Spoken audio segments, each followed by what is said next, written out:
Today, we're building a few different size coffins. Hey guys, let's bring it back one more time, can we?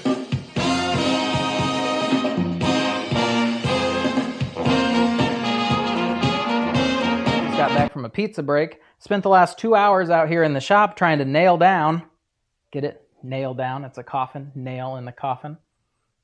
Trying to figure out what the angles were to build these coffins. So I took a break, went and watched a little bit of YouTube, and no angles. So is it a secret? Do they just not know? Are they guessing? I don't know. Doesn't matter. We figured them out. Let's pop them up here in case that's all you came for. There are angles for the coffin. 15 degrees and 10 degrees. Free plans. It's in the description. This coffin here is actually, it's called a toe pincher coffin. And that's my favorite style. It's the more classic coffin. What a weird thing to be doing in the shop today. We're making coffins. And also a full-size coffin at the end. It's going to be delightful. But that's my progress. I made a tiny one to try to figure out the angles. This one was a 6 and 10 degree. All the bottom ones were 6. All the top ones were 10. And I like it. Maybe if this was a little bit shorter, it would have worked out. I don't know. I blew it up to make it into this one. Here's a snippet of the last 2 hours.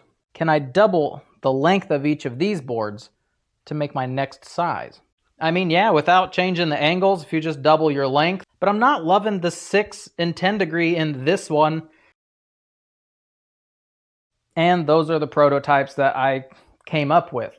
So we're going to now build this one with no mistakes, no gaps, no nails sticking out. We're going to build it. Yeah. There are a few different tools you could use to achieve the angles that we need for our coffins. One of those is your good old circular saw. Just go ahead, set your, angle to whatever it is, lock it into place, grab your speed square, bam, line up your cut, and you're done. I'm also going to reset this back to 0 so that way in 2 weeks I don't cut a board at whatever angle that was. Another option is your miter saw. If you guys are creating smaller, thinner pieces such as this one, simply lining your board up, angling it so you can see your nice degree marks here in the bottom, making your cuts. It's a flawless system. However, once you step up to a wider, bigger board, please don't make cuts like this, all right? Lay them down. It's much safer. And also, if you guys have this little doodad, crank it down so your board doesn't move as you make your cut, because any angled cuts, you're going to find out it likes to wander the board and then things don't fit together nicely. So definitely utilize one of those if you have one. And then we're actually going to be setting our degree marker using the tilt of our saw. And it has the little gauge readings right here. They work. They're pretty accurate. I did pick up one of these. They're $10 on Amazon. With these, you simply set it to 0, magnet it to your blade, and then tilt your blade until you've reached your desired angle. Just make sure you're taking it off your blade after calibration so there's no mishaps. Set your saw to 10 degrees and trim the end of your board to that angle. Without flipping the board, cut a parallel angle 12.5 inches down. We will need 2 of these boards. Flip your board over and cut a piece at 3.5 inches long. Set your saw to 15 degrees, cut the end of your board to the new angle, and once again, without flipping the board, cut 2 pieces at 6.5 inches. Flip the board and cut a 4-inch piece. And that gives us the 6 sides to our coffin. The only thing we have left to make are these 2 pieces here that bridge the top and bottom together just so it's more structurally sound. Since you can't really fire nails into here, if you try, it's going to ricochet out and shoot it somewhere in the garage. Terrifying. But these pieces here, they take double angles, so we're going to cover that all in a moment. We're going to get the top and bottom glued and nailed together first.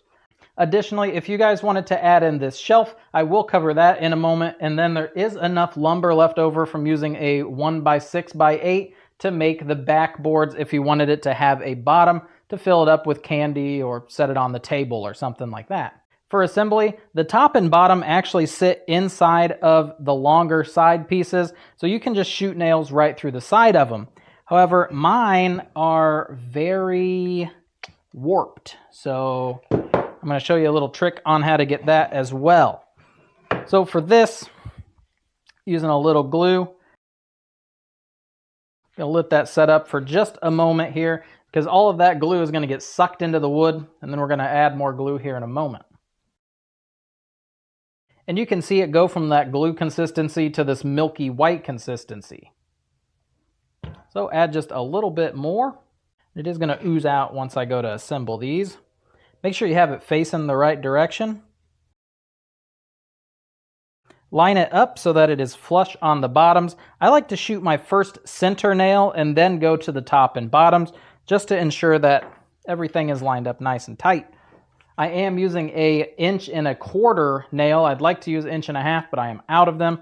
1.25" is going to do it. Don't you take inventory or something? You just count the nails. Do you not count them off camera? Make sure your fingers are out of the way. I am going to pull mine tight, and I'm not going to shoot it straight. I'm going to shoot it at a slight angle. Then flip them over, and you can see this board is extremely warped. Repeat that process for this side.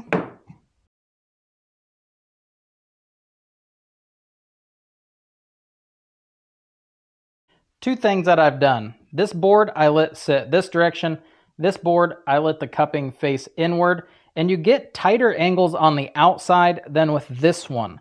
So this board should have just been turned around so that these pieces were actually these and they were closer to the inside.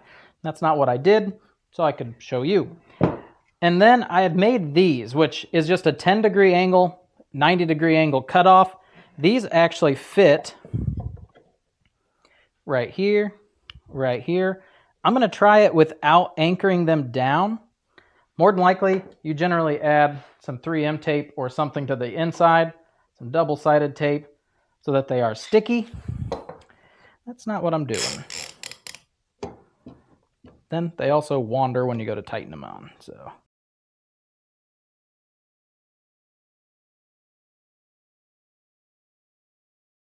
And now you can see it pulls those boards together, holds everything beautifully. I'm going to let this set up. Now, we've made a little stool. How fun. And I'm going to repeat that same process for this one. Glue, wait, nails. You get it. Houston, we've got a nail.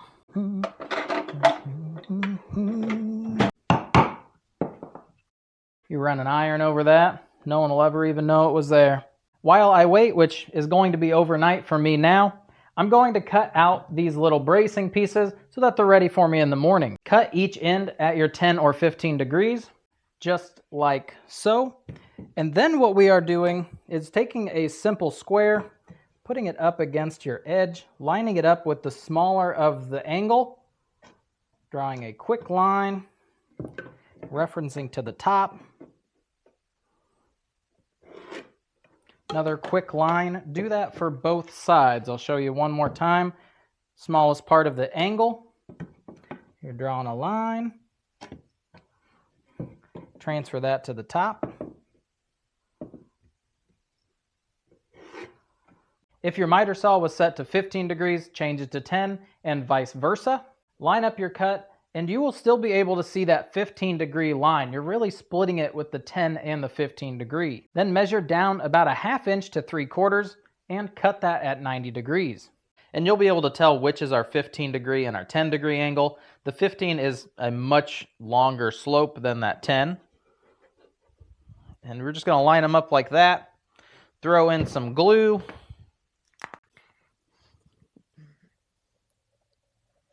I'm going to align mine up at the top. Squish them into place. And then I throw a clamp on the top right here. It doesn't really do anything other than hold the piece so I could fire in my nails. And for this, I'm switching out from that 1.25" down to just a 1-inch nail because I don't want the chance of blowing another nail out the side like I did on the prototype. And then I fire my nails this direction and this direction so it gets through the meat of this piece and the interior piece. Just like so. Flip them over. Avoid all that glue.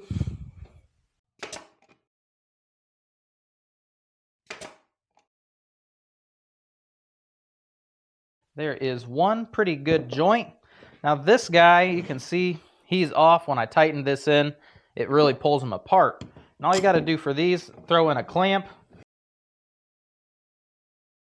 Looks good. Take our piece, same thing. I added a few clamps because my boards were a little cupped and wonky. I also added in just some random pieces of wood to keep the coffin from collapsing in on itself. Guess we could make the shelf while we wait. If you guys wanted to add a shelf, if you're putting it in the top, it's going to be a 15-degree angle. If you're putting it in the bottom, it's going to be a 10-degree angle. And you'll just first start off by cutting a 10-degree angle or 15-degree on your miter saw. And then you're going to measure in and see how high or low you want that shelf to be. If it was down here, I'm looking at 4 1/4. If I put it up here, I'm at 5 3/4. And I kind of want it to be more or less centered. So I'm going to put it here, make that cut on the miter saw. If you guys are not adding in a bottom, your piece is ready. You just slide it in, make sure these are level, and nail it into place. If you want to add a bottom, it follows the same rule that these two pieces did, and I like to take this and trim off 3/4 of an inch so that the back is easier to get put in. If you had made 0 errors during assembly, you'd have enough leftover material for the bottoms, and you'll need 2 boards for this because 1 board just isn't enough. I played with the idea of shrinking the coffin down so that 1 board would suffice the back piece, but it made it about this tall, and I thought that was pretty small. So I didn't like it. I liked this size. So you will need 2 boards. And to get those, all you're going to do is just trim 2 pieces at 17.5 inches, butt them together on the workbench, set your coffin down on top, and trace around the interior. Then use a jigsaw or bandsaw to cut out your line so that it fits very snug. I usually stay on the outside of my line because I can always sand a little extra material off afterwards.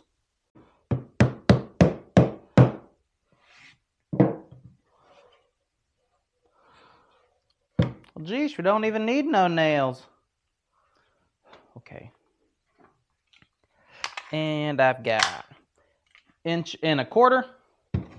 I guess we'll fire just a couple of them in there.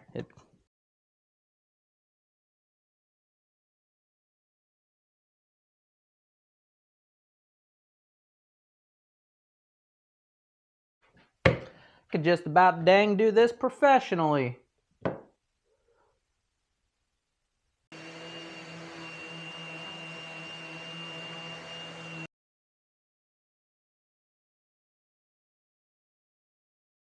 Although I am loving the purple and how that pine kind of contrast each other, I really wanted to play with my black stain.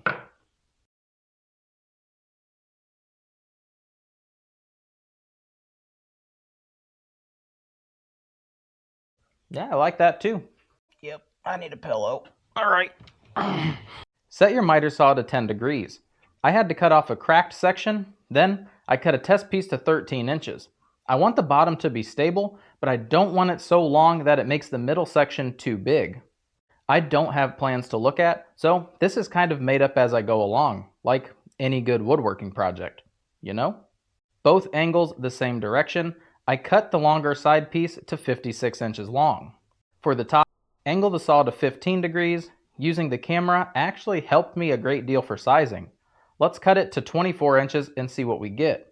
Since the longer side is close to double the shorter top for our adorable smaller coffin, let's follow that same equation. Aha, that'll do, pig. Cut all those boards one more time. For additional bracing, I initially ripped down a board for this purpose, but seeing all the scraps, I'm using those instead. Rip those pieces down to 1 3/4 inch. Then cut 8 pieces to 10 inches long. Back to the table saw, adjust your angle to 10 degrees and set the fence to 1 5/8 inch. Cut 2 pieces for the bottom. You'll only need to do this to one side of the board. 4 of these we will leave just how they are. Adjust your saw to 15 degrees and cut one of the sides for the top 2 pieces. I've also been organizing all of my pieces on the ground. The very bottom bracing has our bottom board. It meets up to the side of our long side. This board here goes against here with our angle to match in this corner. Now, my board is super warped, so this will be an exciting thing to do. It's going to go like that when she's done. And also, this board height being 10 inches, you're going to split the difference. So really, if you put a piece of picket underneath, that would give you pretty much the perfect height for this. So if you just grab a scrap piece or a random piece of picket, I know I told you to put those aside, and then put this onto here, and this like this, that's what we're going for. So let's get the nails and get it done, I guess. Little bit of glue. I'm using Titebond 3. It is a waterproof exterior. I don't know if you're putting them outside or not. You might be. I'm going to glue the bottom section because she's stupid runny. That 90-degree corner should not have any glue on it because you see it. So that was my bad. Going back to inch-long nails, 1-inch 18-gauge brads. Again, we're going to nail so it goes into the board, not into our fingers.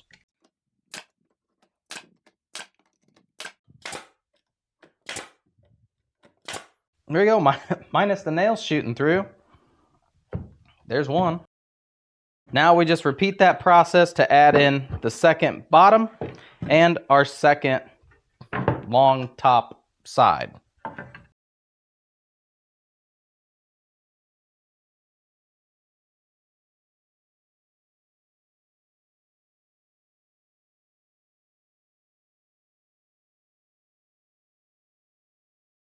Then we are going to grab one of our bracing pieces. I'm going to use that second one as a spacer.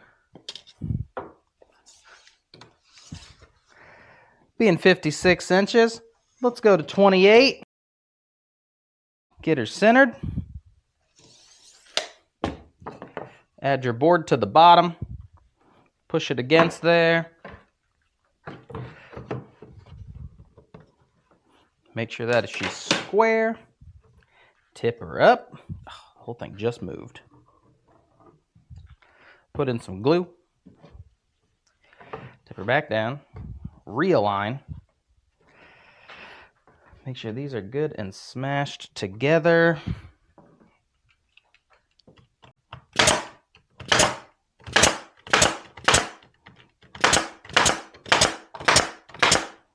And there is one side.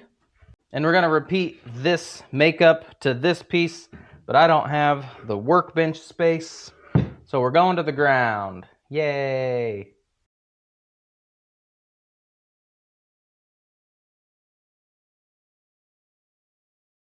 I glued the wrong side.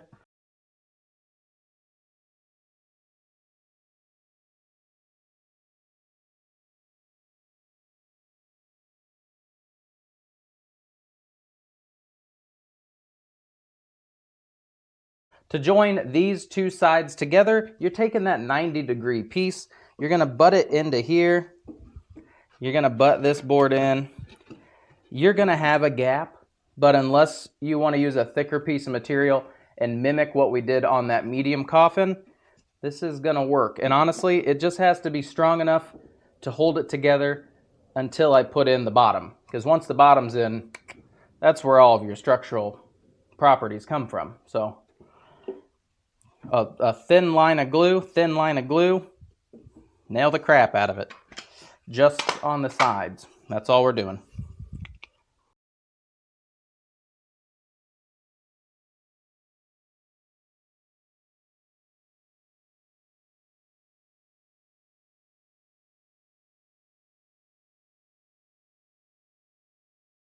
Lost a lot of glue. Repeat for that side, and then we can measure the top. For the top, we're repeating the same steps we did for the bottom. So the top goes in between the two sides. This angle piece butts up against it, just like so, and glue everything together.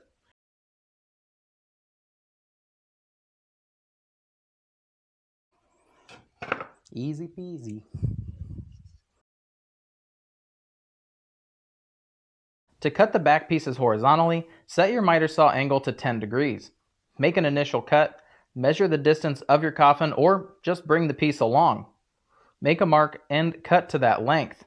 Then recess it into the bottom and nail it in place. To cut the board where the two angles meet, you're going to cut one end to that 10 degree, put them in here, and then I just trace it from the bottom.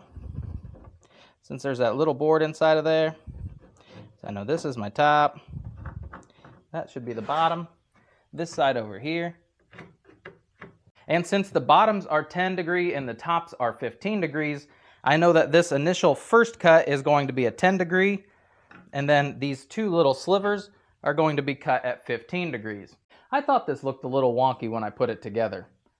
What you want to do is take this piece, butt it up so that it's in the corner, butt it to this piece here, draw your line, because this 15 degree angle is going to be spot on this tiny little section I was going off of. Not close at all. And then I'm going to hit the reset button on these guys.